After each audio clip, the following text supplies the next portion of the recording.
এই হচ্ছে কবুতরটা। কবুতরটা কারেন্ট শর্ট খাইছে, শক খাওয়ার পরে পড়ে গেছে। এই হচ্ছে পাখাটায় আঘাতপ্রাপ্ত, এই যে পাখাটা, এই পাখাটায় কার্বন করে কেটে গেছে। কবুতরটা হচ্ছে অ্যাডাল্ট, ফুল অ্যাডাল্ট একটা কবুতর। কবুতরটা খুব ভয়ে আছে। এই পাশেও একটু রক্তের দাগ আছে। এটা হচ্ছে ফুল অ্যাডাল্ট। কার কবুতর জানি না, তারে বসছিল 11,000 ভোল্টেজে আর এরকম হয়ে গেছে। তো এখন এটা চিকিৎসা করতে হবে।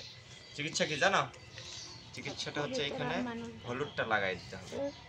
এইখানে এইভাবে নিয়ে, এই যে হলুদ, কাঁচা হলুদ, এই হলুদটাকে এইভাবে নিয়ে এই ক্ষত স্থানে এইভাবে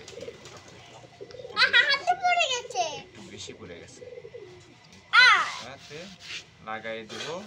এই কবুতরটা ব্যথা পাইছে, দাঁড়াও দাঁড়াও, এইভাবে লাগাই দিলাম। একটু কষ্ট হবে প্রথমে, বাট এটা খুব তাড়াতাড়ি সেরে উঠবে আশা করি। এটার মুখটা লাগাই দাও। কবুতর, আমার কবুতরগুলো আছে ওইখানে। এই কবুতরটা কার জানি না, তবে এটা হচ্ছে গ্রিবাস প্রজাতির কবুতর। হ্যাঁ, এটা হচ্ছে পায়রা কবুতর, পায়রা। হ্যাঁ বাবা, এটা পায়রা, বুঝছো? তো এখন এটার পাটা নাড়াতে পারতেছে না। এই এখন সব কিছু ঠিক আছে মোটামুটি। শক খাওয়ার কারণে কবুতরটা একটু আতঙ্ক আছে, এর খাবার নাই, মোটামুটি খাবার খায় নাই। তো জানি না কবুতরটা কার।